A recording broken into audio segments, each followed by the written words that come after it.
Assalomu alaykum azizlarim. Bizdan so'rashgan ediki, necha mahal qanday qilib ovqatlanish kerakligi haqida so'rashgan edi. Hozir shu haqida qisqacha ma'lumot berib o'tmoqchiman. Qaranglar. Demak, nima qilamiz? Birinchisi, bir stakan iliq suvni ichamiz uyg'onishimiz bilan. Undan keyin 15 minutdan keyin esa yana bir stakan issiq suvni ichamiz. Endi bu 7:00 gacha bo'lish kerak. Agar nonushtani taxminan 7:00 da qiladigan bo'lsak, nonushtaga nima qilamiz? Bir stakan iliq suvga bir qalpoqcha aloy va bir qoshiq suli olma sulisi ichimligini aralashtirib ichiladi. Undan keyin bir stakan issiq choy ichiladi. Herbalife choyidan va uchinchisi bir stakan kokteyl ichiladi. 2 qoshiq kokteyl plus 200 mg suv yoki sut, xohishga ko'ra tvorog, ovsyanka, uy tuxumi yoki bedana tuxumi, mevalar qo'ysa bo'ladi. Bu formula 1, ya'ni kokteylimiz va formula 3 bir qoshiq protein, ya'ni oqsil. Shunaqa qilib nonushta qiladigan bo'lsak, 30 gram oqsilni qabul qilgan bo'lamiz 7:00 da. Endi agar alohida yana bir nimalar yeyman desalaring, kokteylda ichib bo'lganlaringdan keyin taxminan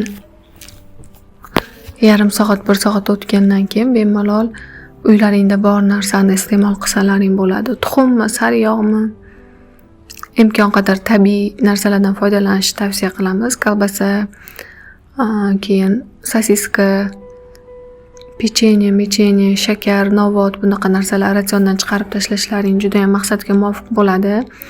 Birdaniga emas albatta, hamma o'zgarishlar ham sekin-astalik bilan bajarilishi kerak bo'ladi. Ikkinchi nonushtamiz, demak, 11:00 da bo'ladi.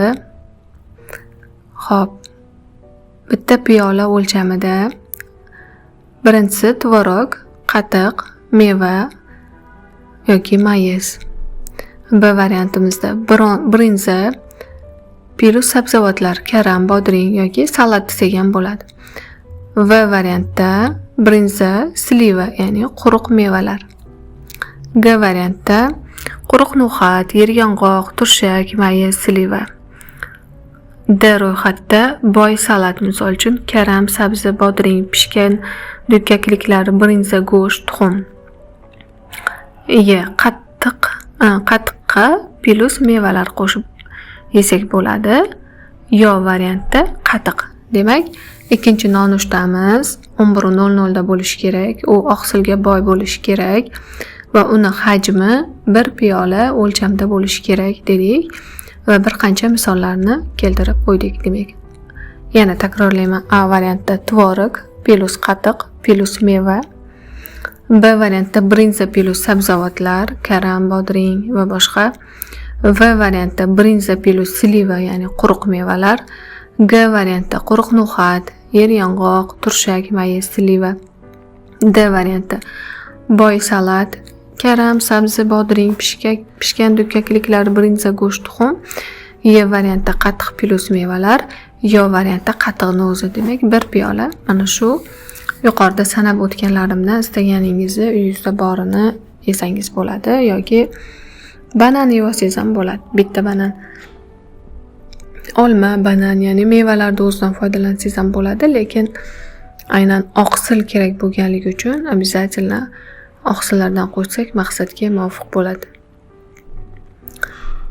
Endi obed 13:00 deb belgilaydigan bo'lsak, 30 gram oqsilni qabul qilishimiz kerak.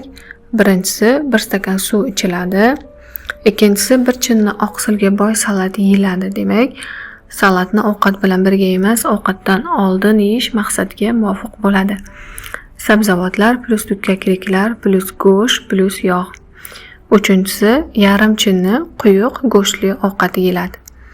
Bunga variantlar: grechka palov, perlovka palov, kichiri.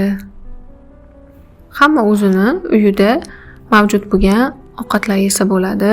Grichkali golubtsi, kotletlar домашний, kabob, burda, baliq qovurilgan, tovuq go'shtli quyuq ovqat, dukkakliklarda go'sht, piyoz, pomidor yog'da qovurilib tuxum ko'katlar bilan dimlangani, ya'ni obedda deyarli xohlagan ovqatimizni bemalol iste'mol qilsak bo'ladi. Imkon qadar baribir xamirli ovqatlardan biroz tiyilishimiz kerak, kamaytirishimiz kerak ratsiondan. Mantis, somsa, xonim, chuchvara, lag'mon bularni biroz kamaytirgan holatda albatta. Haftada 1 yoki 2 marta xamirli ovqat yeb tursangiz bo'ladi. Xo'p, endi poltnik 16:00 da qilishimiz kerak. Birinchi bo'lib suv ichib olinadi. Bularning o'rtasida albatta suv ichish kerak bo'ladi. Poltnik bilan obedning o'rtasida. Endi poltnikimizda 1 piyola o'lchamda yoki salat yeyishimiz kerak, yoki sabzavotlar, yoki qizilcha qirg'ichdan chiqarilgan, sabzi qirg'ichdan chiqarilgan, karam mayda to'g'rilab aralashtirilgan salat shaklida. Demak, ko'proq bu yerda poltnikda meva, sabzavot yaxshi maqsadga muvofiq bo'ladi. Buni ham kechki ovqat bilan o'rtada suv ichib yurishimiz kerak bo'ladi.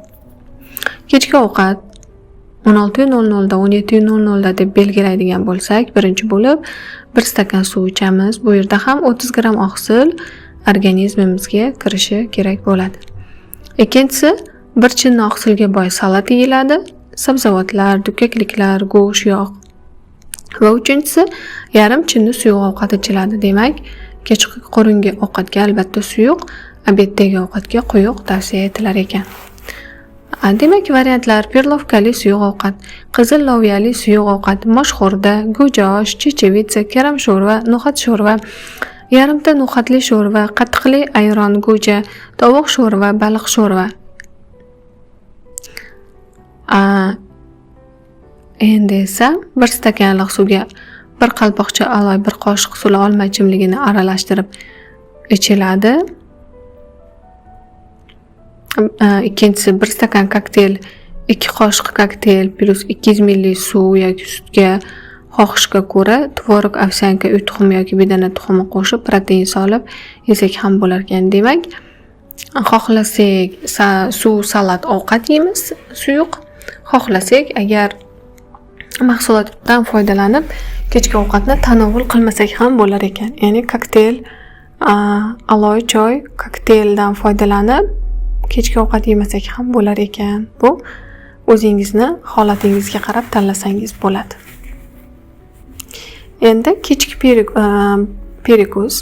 Buni ham oralig'ida albatta suv bo'lishi kerak. Kechki perikus bu 20:00 da.